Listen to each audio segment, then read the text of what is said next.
আমাদের কাছে চলে এলাম নতুন একটা ভিডিও নিয়ে রান্নাঘরে।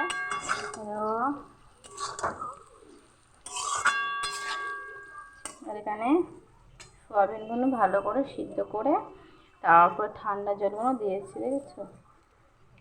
এরকম টোপা টোপা হয়েছে। কারা কারা সয়াবিন খেতে ভালোবাসো অবশ্যই জানাও কমেন্টে, তাড়াতাড়ি জানাও। হ্যাঁ, তারপরে এগুলো আমি গরম জলে সিদ্ধ করেছি, সিদ্ধ করে জলটাকে, গরম জলটাকে ফেলে দিই, ঠান্ডা জলটাকে দিয়েছি। তারপরে এটা হচ্ছে সয়াবিনের মশলা। হ্যাঁ, এটা আমি সয়াবিনটা যেমন তেমন করলে তো ভালো লাগবে না, এটা হচ্ছে আমি মাংসের মতন করে করবো। এটা বাচ্চা, বড়, বয়স্ক, তারপরে সবাই, বাচ্চাটা তো সবাই ভালোবাসবে খেতে। এটা আমার তো খুব ভালো লাগে সয়াবিনটা খেতে। দেখো, আর এখানে ভাত হয়ে গেছে, আর এখানে হচ্ছে পুচকুর খাওয়ার। সোয়াবিন পেলে আর কিছু চাই না। আর এদিকে আমার বাবা গেছে কলকাতায় কাজে, আর টুকু এখন পড়ছে।